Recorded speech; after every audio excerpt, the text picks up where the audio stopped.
On this episode of Blast from the Past, we check out a modern classic, the V-Amp 2 from Behringer.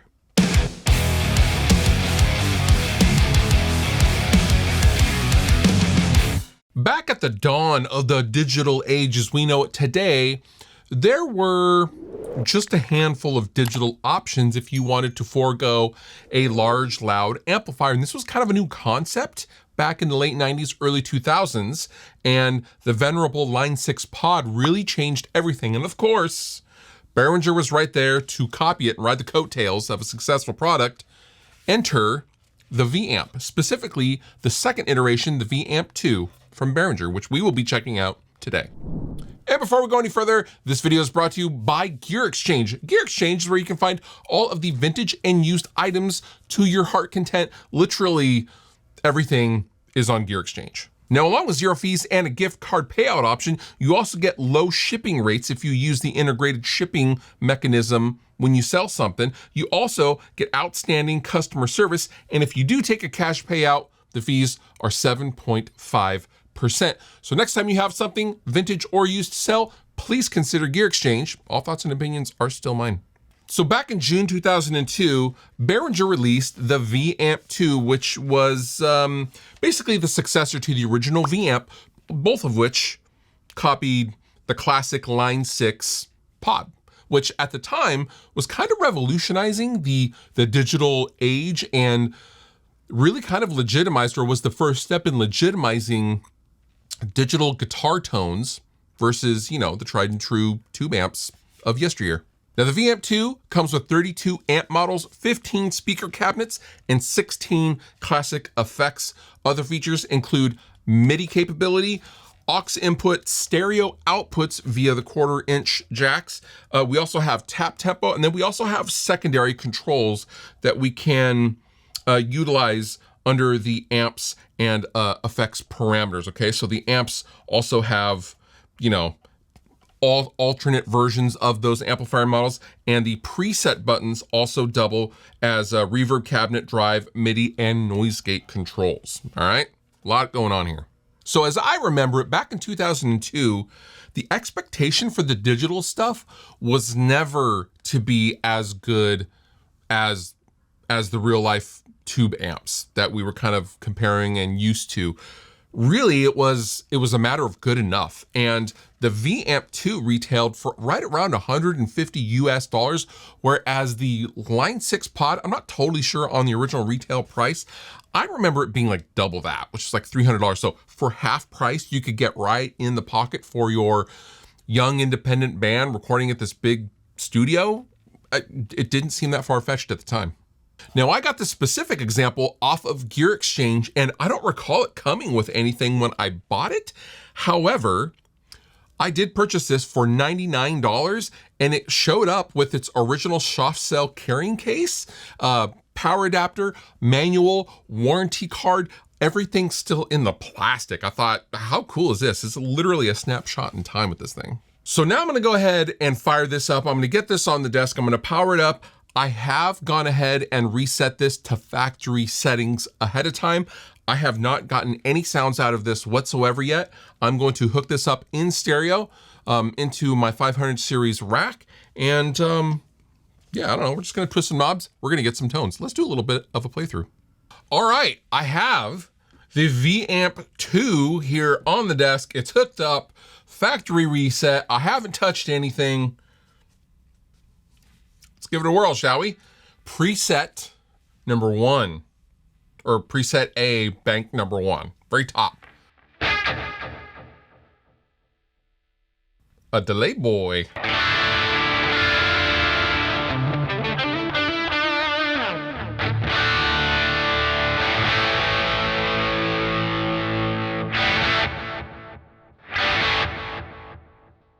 Oh. Trying to turn the delay off. I'm like, wait, it's still delaying. Effect. Let's turn the effect off. Just reverb.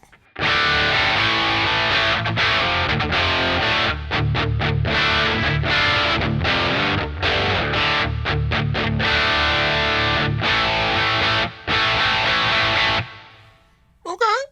All right, it's not bad. Let's kind of go through the amp models, I guess. Rectified high gain.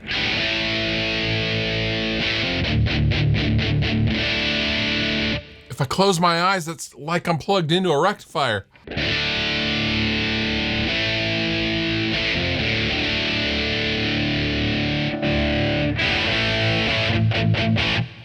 See, that's not bad.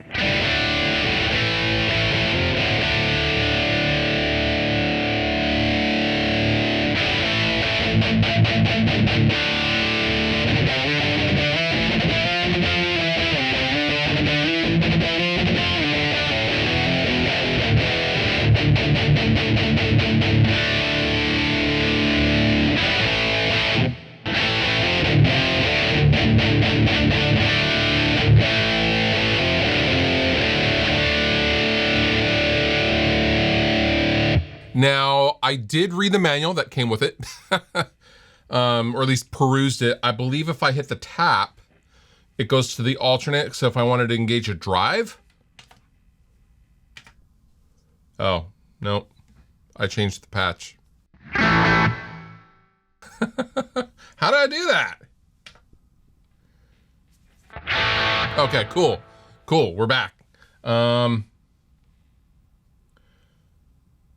Second parameter, I don't know how to... Oh, I'll hold it down. So... No. Nope, that's not it.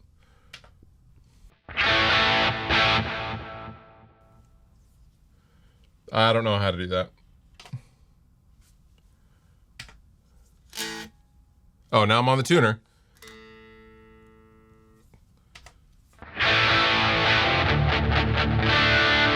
Okay. Let's try another patch.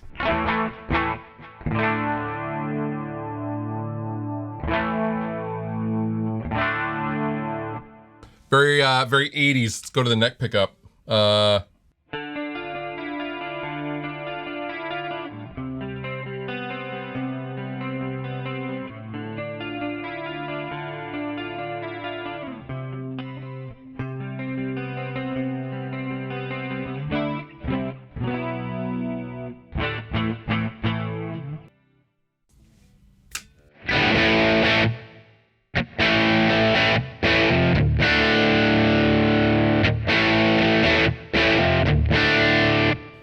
Not bad. I'm gonna scroll through to a random bank.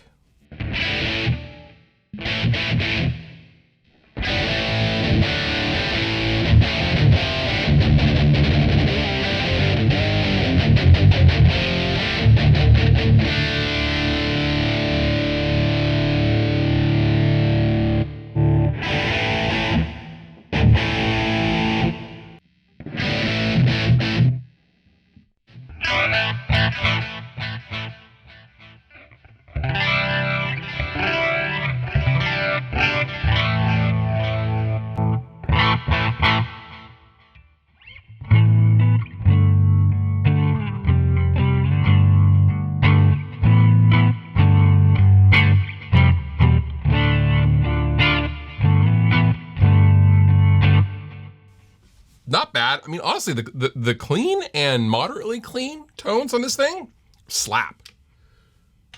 Let's try another bank.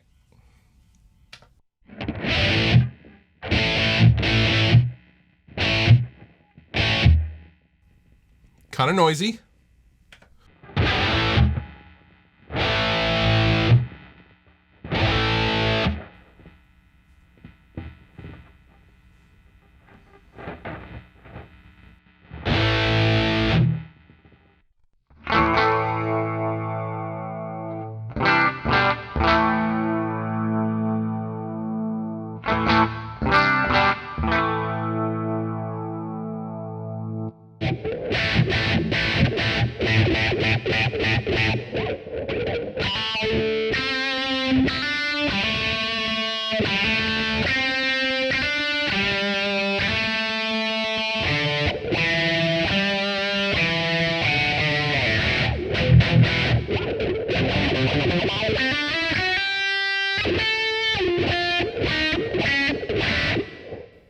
Little Q envelope follower thing on there.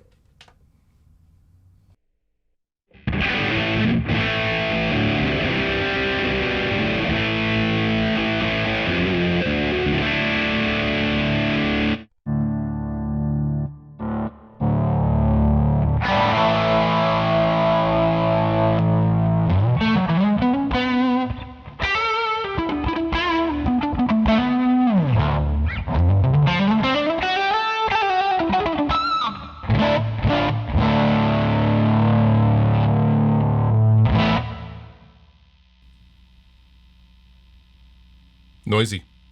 So what do we think? I mean, honestly, it sounds pretty all right. If I'm completely honest with you guys, the high gain stuff is all right. Clean tones, pretty good. Crunch tones, pretty good. Pretty good. I mean, this is especially considering this is well before the age of impulse responses and how those things later got perfected, you know, some 10, 15 years later after this came out. However, does this get Line 6 pod levels of sonic goodness, those classic early 2000s tones? Yes, absolutely it does. Is this a hell of a bargain if you find one used for less than $100 even today? Yeah, it is. Pretty decent. I will say, if you lose the power adapter, you are probably toast. I don't know where you would get one of these because it's a weird, 4-pin power thing. The wall wart is huge. But other than that, if you come across one of these and it has the power adapter and it's cheap, pick it up. I mean, the fun factor is pretty high on this thing as well. I will link down below in the description if you'd like to know more things about the Behringer V-Amp 2. And with that, you've been wonderful. I've been Fluff. Thank you so much for watching. I'll see you next time.